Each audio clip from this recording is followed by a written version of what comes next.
दिल्ली की लड़ाई में भाजपा के खिलाफ विपक्षी दलों की रणनीति क्या होगी, इस पर अभी तक तस्वीर साफ नहीं है। हालांकि एक बार फिर यूपी की फूलपुर सीट से नीतीश कुमार का नाम जुड़ने के बाद सियासी हवा नई दिशा में घूम गई है।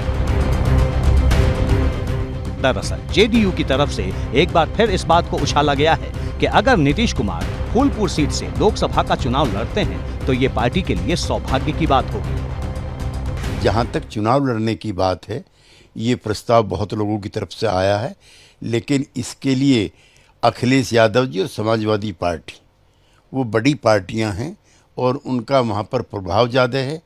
हमें वैसे प्रसन्नता की बात है कि जिस सीट से डॉक्टर लोहिया चुनाव लड़े थे, कभी जो हम लोगों के पुरखे थे, उस सीट से चुनाव लड़ना किसी भी समाजवादी कार्यकर्ता के लिए गौरव की बात होगी। लेकिन ये फैसला नीतीश कुमार जी और अखिलेश यादव जी कर सकते हैं, और कोई।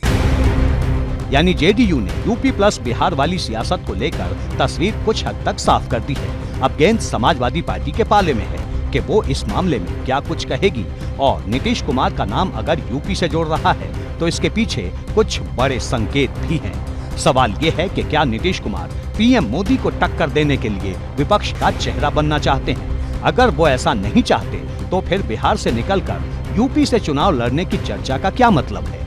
जब भी किसी राज्य का मुख्यमंत्री दूसरे राज्य से लोकसभा चुनाव लड़ता है तो सीधे सीधे उसकी तरफ से पीएम पद की दावेदारी समझी जाती है। यहाँ बड़ी बात ये भी है कि बिहार की राजधानी पटना में ही नीतीश कुमार विपक्षी दलों का एक बड़ा मंच तैयार कर रहे हैं। 12 जून को 18 विपक्षी दलों की बैठक बुलाई गई थी, जिसे बदलकर अब 23 जून कर दिया गया है। इस बैठक में कांग्रेस के साथ साथ सपा और राष्ट्रीय लोकदल को भी शामिल होना है।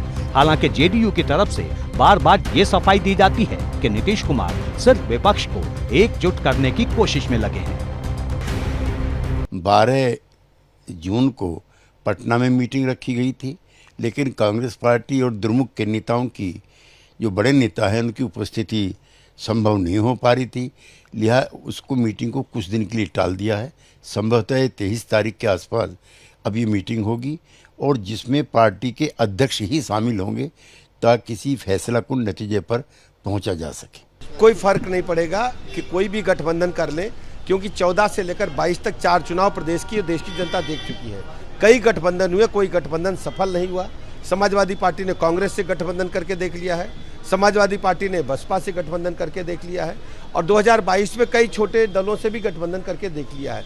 गठबंधन की राजनीति बुरी तरह से फेल साबित हुई। ये गठबंधन पर कभी भी मन से साथ नहीं रहते, हमेशा धोखा देने का अपने साथियों को काम करते हैं।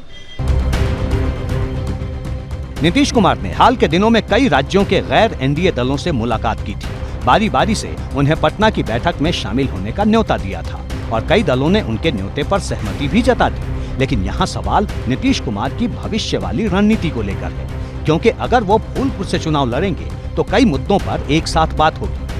फूलपुर वो लोकसभा सीट है जिसका प्रतिनिधित्व 2 पूर्व प्रधानमंत्री कर चुके हैं। जवाहरलाल नेहरू से लेकर वीपी सिंह तक इस सीट से जीतकर लोकसभा पहुंचे थे।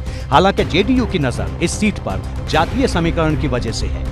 इस सीट से कई बार कुर्मी बिरादरी के उम्मीदवार ही जीतकर लोकसभा पहुंचे। मौजूदा भाजपा सांसद केशरी देवी पटेल भी कुर्मी समाज से ही आती हैं, और फूलपुर के जरिए नीतीश कुमार समूचे कुर्मी वोटर को बड़ा संदेश देना चाहते हैं। नीतीश कुमार की फूलपुर से चुनाव लड़ने की चर्चा भाजपा को चुभ सकती है, क्योंकि बीते दिनों भाजपा की तरफ से जो आंतरिक सर्वे करवाया गया था, उसमें फूलपुर लोकसभा सीट भी रेड जोन में आई थी, और विपक्षी दलों की कोशिश भी यही है कि जो पूर्वांचल भाजपा की सबसे बड़ी ताकत बन चुका है, वहीं से भाजपा को चुनौती देने की शुरुआत की जाए।